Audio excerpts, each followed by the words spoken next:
Hola a todos y ¿qué tal? Arrancamos de inmediato con este nuevo análisis. Hoy nos vamos a meter de lleno en una historia que literalmente cambió la medicina moderna.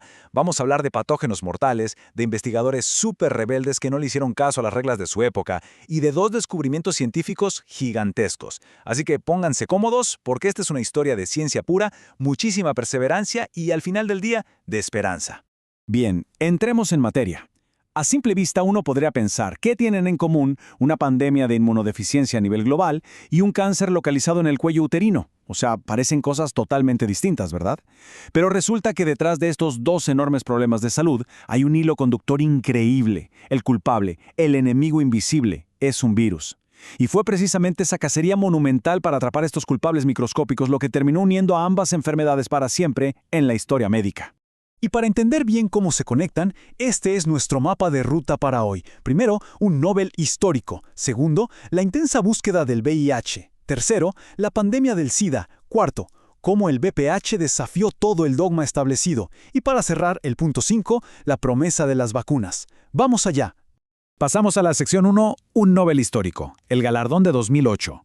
Y es que, imagínense, tuvieron que pasar 25 largos años de experimentos agotadores y de chocar contra paredes científicas para que el mundo por fin reconociera a los protagonistas de nuestra historia con el premio mayor de la ciencia. Imaginen el escenario. Es 6 de octubre de 2008 y la Asamblea del Nobel allá en Suecia hace un anuncio rarísimo y súper emocionante. El premio Nobel de Medicina se iba a dividir. Sí, a dividir por la mitad para premiar dos hitos totalmente distintos. Por un lado, la mitad del premio fue para los investigadores franceses Luc Montagnier y François Barré-Sinoussi, por haber descubierto el virus de la inmunodeficiencia humana, el VIH, y la otra mitad fue para el científico alemán Harald Surhausen, por descubrir que el virus del papiloma humano, el VPH, es el que causa el cáncer cervical. Básicamente, el Nobel estaba premiando a la gente que demostró, sin lugar a dudas, que los virus sí pueden causar enfermedades crónicas y devastadoras en los seres humanos. Y así llegamos a la sección 2, en busca del VIH. Años de incertidumbre. Para entender la primera mitad de este premio, tenemos que viajar en el tiempo a principios de los años 80. De repente, una inmunodeficiencia misteriosa y honestamente muy aterradora empezó a propagarse rapidísimo, destruyendo las defensas de los pacientes. Nadie sabía qué era, y el miedo era total en la sociedad. Fue una carrera contrarreloj súper competitiva. En 1981 saltan las primeras alarmas clínicas. Ya para el 82, el Instituto Pasteur en París recibe una biopsia de los ganglios de un paciente. Y usando unas técnicas de cultivo celular súper avanzadas para la época, Montagnier y Barré-Sinoussi logran aislar un nuevo virus en el 83. Luego, en los meses y años siguientes, y sumando el trabajo clave del equipo estadounidense de Robert Gallo, por fin se pudo probar que este virus era la causa directa de la enfermedad. Para 1985 ya habían secuenciado absolutamente todo su genoma. Fue un verdadero triunfo de la colaboración mundial en virología. Ahora, lo que es verdaderamente fascinante de ver aquí es cómo lograron capturar al enemigo en cámara por primera vez. Lo que estamos viendo son partículas virales literalmente brotando o gemando desde la membrana de una célula T infectada bajo el microscopio electrónico. El equipo francés logró medir una enzima clave y confirmó que efectivamente esto era un retrovirus. Y no cualquier retrovirus, sino un lentivirus, que se reconoce facilísimo por ese núcleo en forma de conito. Esta sola imagen cambió la trayectoria de la medicina para siempre. Y esto nos lleva a la sección 3, la pandemia del SIDA y su impacto global. Porque, claro, detrás de este logro increíble en el laboratorio, allá afuera en el mundo real se estaba viviendo una pesadilla. Identificar al virus en el microscopio fue apenas el primer paso para enfrentar un golpe humano y económico enorme. 45 millones. Solo deténganse un segundo a pensar en ese número. 45 millones. Esa es la estimación trágica y colosal de la Organización Mundial de la Salud sobre cuántas personas se infectaron a nivel global a lo largo de estas décadas. Es una cifra que te deja sin aliento y que realmente nos hace dimensionar la gravedad absoluta de esta pandemia que no da tregua. Si miramos este mapa de la Organización Mundial de la Salud del año 2007, podemos ver el alcance real de todo esto. O sea, el virus llegó a todos lados, sí, pero fíjense cómo el impacto fue brutalmente desigual. El África subsahariana se llevó por mucho la peor parte, con decenas de millones de personas afectadas. Y luego vemos cómo se fue expandiendo súper rápido por partes de Asia y Europa del Este. No estamos hablando solo de un tema médico, el virus transformó sociedades y economías completas. Y con todo esto es súper válido preguntarse, a ver, después de tantos años, con investigaciones a nivel mundial y proyectos inmensos como el Eurovac en Europa, ¿por qué todavía no hay una cura o una vacuna definitiva? Bueno, la culpa la tiene la increíble biología del VIH. Primero que nada, muta rapidísimo. Su diversidad genética es una locura, dividiéndose en linajes M, N y O con un montón de subtipos. Segundo, ataca directo a nuestras células CD4, que son literalmente los directores de orquesta de nuestras defensas. Y tercero, su gran truco de magia, integra su propio material genético directamente en nuestro ADN, escondiéndose donde los medicamentos no lo pueden encontrar. Es como un espía perfecto.